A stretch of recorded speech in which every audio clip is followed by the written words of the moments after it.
Roughly a year ago, I made a video explaining why exactly I was upset about Trump's 2024 election win.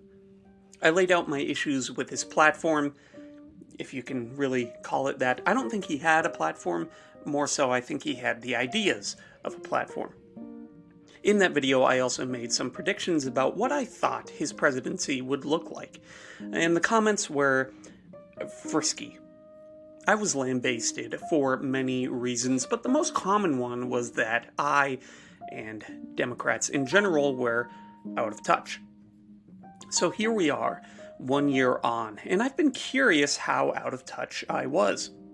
So let's look back at some of what I had said in that video and see where we have landed over the past year. Section 1, the economy. In that video, I had said tariffs are necessarily inflationary. And you know I gotta take a victory lap on this one, come on. On April 2nd, 2025, the administration rolled out what it called a reciprocal tariff plan. This was a universal 10% baseline on all imports from many countries, plus higher country-specific levies tied to alleged foreign barriers. Most of what was on that sandwich board was blatant lies, and one of the countries listed was an island inhabited mostly by penguins. In response to this rollout, the global economy crashed, and our domestic stock market took a huge nosedive. Trump tacoed out and made an announcement to pause the reciprocal tariff increases. Instead, we would only maintain the 10% baseline. This chickening out made us look like a laughingstock on the global stage. Now, the costs from these tariffs landed where they always do, at the register. The Tax Foundation estimates that the tariffs are costing American households, on average, an extra $1,200 to $1,600 a year. Producers have been passing higher input costs on to consumers. That's how tariffs raise prices, and this pain is pretty concentrated. The poorest among us are paying the highest. In 2024, the wider labor market looked a little bit rosier. That's cooled off. Employers have announced multiple times a surge of job cuts through 2025. The official unemployment rate at the time of recording is about 4.4%. That's the highest since 2021. So to wrap that all up, tariffs were inflationary, markets pushed because of the uncertainty, companies passed on costs to the end consumer, and ordinary households, especially the poorest among us, have been left holding the bill. Section 2, Foreign Policy. Again, because it's one of the dumbest fucking things I've ever heard, Trump did not solve the Russia-Ukraine war in 24 hours after taking office. He said that he would, and he did not. So what did happen? Let's just talk about some of the most recent news. In late November 2025, some new plans for Trump's peace between Russia and Ukraine got leaked. Some of the key points in this plan include pressuring Ukraine to concede large swaths of its east to Russia. It bars Ukraine from joining NATO. It limited Ukraine's armed forces numbers to around 600,000 or something like that, and it restricts the presence of NATO forces in Ukraine. Sounds like a pretty rough deal. What would Ukraine have gotten out of this? Some security guarantee promises to be managed by the United States, the same people who brokered the shit end of the stick that they would be taking. So in short, yeah, decidedly not good. I also said Trump would give Israel free rein and possibly support pushing Palestinians out of Gaza.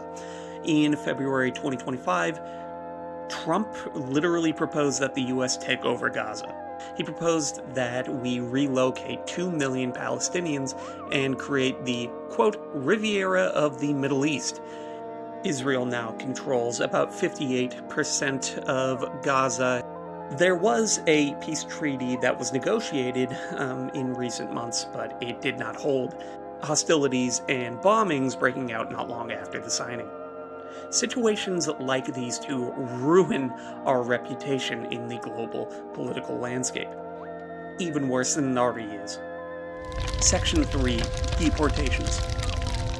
Over the last year, Trump's deportation plans have been a costly shit show. and it's turned out to be a little bit more costly in more ways than one. Firstly, the reconciliation package that funded these deportations funded about $170 billion up front. This is for the enforcement, detentions, removals, and infrastructure of the deportation racket. Secondly, there is now lower tax incomes and GDP from the removal of these workers. A report from 2024 showed that undocumented immigrants in 2022 paid about $96.7 billion in federal, state, and local taxes, with $59.4 billion of that being to federal taxes specifically. Just as well, these deportations have left labor shortages, namely in the construction and agriculture sectors. So with all that cost, what does the government have to show? Well, about 500,000 removals of immigrants and 1.6 million additional voluntary departures. They also, in that time, have racked up a couple of human rights violations and due process violations, and have been getting stunted on by protesters in Portland dressed up as frogs. So from here on out, when I think of American heroes, I will be thinking of frogs. God bless. Section 4, Miscellaneous.